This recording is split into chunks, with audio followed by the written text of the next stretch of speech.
ಕಾಂಗ್ರೆಸ್ ಪಕ್ಷದಲ್ಲಿ ನಿಜವಾಗಿ ಯುದ್ಧ ಶುರುವಾಗಿದೆ. ಬಿಜೆಪಿ ಶಾಸಕ ಬಸನಗೌಡ ಪಾಟೀಲ್ ಯತ್ನಾಳ್ ವಾಗ್ದಾಳಿ ನಡೆಸಿದ್ದಾರೆ. ಕಾಂಗ್ರೆಸ್ ಶಾಸಕರು ಮಜಾ ಮಾಡೋದಕ್ಕೆ ವಿದೇಶ ಹೋಗಿದ್ದಾರೆ. ರಾಜ್ಯದ ಉಪಮುಖ್ಯಮಂತ್ರಿಯೊಬ್ಬರು ಡೆಲ್ಲಿ ಸೇರಿದ್ದಾರೆ. ಇದೆಲ್ಲ ಯಾಕೆ ಆಗ್ತಾ ಇದೆ ಅಂತ ಕೇಳಿದ್ರೆ ರಾಜ್ಯದಲ್ಲಿ ಕಾಂಗ್ರೆಸ್ ಪಕ್ಷದ ಒಳಗೆ ಯುದ್ಧ ಆರಂಭ. ಬಿಜೆಪಿ ಶಾಸಕ ಯತ್ನಾಳ್ ವಾಗ್ದಾಳಿ.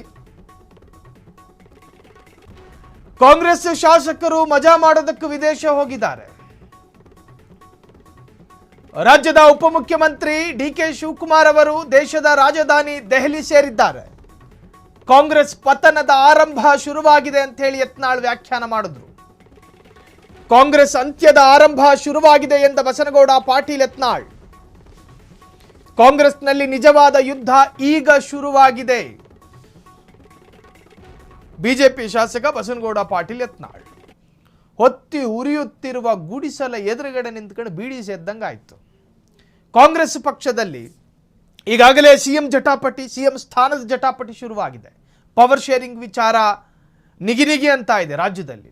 ಹೈಕಮಾಂಡ್ ನಾಯಕರು ಕೂಡ ರಾಜ್ಯಕ್ಕೆ ಹೆಂಗೆ ಬರೋಣ ಅಂತ ಹೇಳಿ ಯೋಚನೆ ಮಾಡ್ತಿದ್ದಾರೆ. ಕಾಂಗ್ರೆಸ್ನ ಹೈಕಮಾಂಡ್ ಸುರ್ಜೇವಾಲಾ ರಾಜ್ಯಕ್ಕೆ ಬರೋದಾದ್ರೆ ಸಿದ್ದರಾಮಯ್ಯರನ್ನ ಕನ್ವಿನ್ಸ್ ಮಾಡೋದಾ, ಡಿ ಕೆ ಶಿವಕುಮಾರ್ ಅವರನ್ನ ಕನ್ವಿನ್ಸ್ ಮಾಡೋದಾ?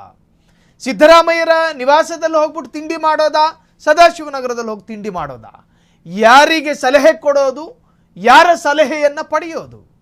ಹೈಕಮಾಂಡ್ ನಾಯಕ ಸ್ಥಾನ ಅನ್ನೋದು ಸುಲಭದ ಮಾತೇ ಅಲ್ಲ ಅದು. ಅದರಲ್ಲೂ ಕೂಡ ಈ ಸಿಎಂ ಸ್ಥಾನದ ಜಟಾಪಟಿ ಇದೆಯಲ್ಲ, ಹೈಕಮಾಂಡ್ ನಾಯಕರಿಗೆ ತಲೆನೋವಲ್ಲ, ಮೈಗ್ರೇನ್ ಇಲ್ಲು, ಅರ್ಧ ತಲೆನೋವು ಅವರಿಗೆ ಸಹಿಸಿಕೊಳ್ಳೋದಕ್ಕೆ ಸಾಧ್ಯ ಆಗ್ತಾ ಇಲ್ಲ. ಸೊ ಹಾಗಾಗಿ ಒಂದು ಕಡೆ ಗೊಂದಲದ ಗೂಡಾಗಿರುವಂತಹ ಕಾಂಗ್ರೆಸ್ಸು ಈ ಗೊಂದಲವನ್ನೇ ನೋಡ್ಕೊಂಡು ಮಜಾ ತಗತ್ತಿರೋ ಬಿಜೆಪಿ. ಅದರ ಭಾಗವಾಗಿ ಯತ್ನಾಳ್ ಒಂದು ಹೇಳಿಕೆ ಕೊಟ್ಟರು. ಈಗಾಗಲೇ ಕಾಂಗ್ರೆಸ್ಸಿನ ಅಂತ್ಯ ಆರಂಭ ಶುರುವಾಗಿದೆ. ಅಂತ್ಯದ ಆರಂಭ ಇದು. ರಾಜ್ಯದ 224 ಕ್ಷೇತ್ರಗಳ ಪೈಕಿ 130 ಕ್ಷೇತ್ರದ ಶಾಸಕರು ವಿದೇಶಕ್ಕೆ ಹೋಗೋ ತಯಾರಿಯಲ್ಲಿದ್ದರು. ಆದರೆ ಹೋಗಿರೋದು ಮಾತ್ರ ಒಂದಷ್ಟು ಜನ. ಎಲ್ಲ ಜಾಲಿ ಮಾಡೋದಕ್ಕೆ ಹೋಗಿದ್ದಾರೆ. ಇನ್ನು ರಾಜ್ಯದ ಉಪಮುಖ್ಯಮಂತ್ರಿ ಡೆಲ್ಲಿಯಲ್ಲಿ ಬೀಡು ಬಿಟ್ಟಿದ್ದಾರೆ. ಇದೆಲ್ಲ ನೋಡ್ತಾ ಇದ್ರೆ ಕಾಂಗ್ರೆಸ್ಸಿನ ಪತನ ಶುರುವಾಯಿತೋ ಏನೋ ಅಂತ ಹೇಳಿ ಯತ್ನಾಳು ಕುಹಕವಾಡಿದ್ದಾರೆ. ಒಟ್ಟಾರೆ ಯತ್ನಾಳ್ರ ಹೇಳಿಕೆ ಈಗ ರಾಜ್ಯ ಮಟ್ಟದಲ್ಲಿ ಸಂಚಲನವನ್ನೇ ಸೃಷ್ಟಿ ಮಾಡಿದೆ. ಕ್ಷಣ ಕ್ಷಣದ ಸುದ್ದಿಗಳಿಗಾಗಿ ಫ್ರೀಡಂ ಟಿವಿ ಸಬ್ಸ್ಕ್ರೈಬ್ ಮಾಡಿ, ಲೈಕ್ ಮಾಡಿ ಹಾಗೂ ಫಾಲೋ ಮಾಡಿ. ಹೊಸ ಸುದ್ದಿಗಳ ನೋಟಿಫಿಕೇಶನ್ಗಾಗಿ ಬೆಲ್ ಐಕಾನ್ ಮೇಲೆ ಕ್ಲಿಕ್ ಮಾಡಿ.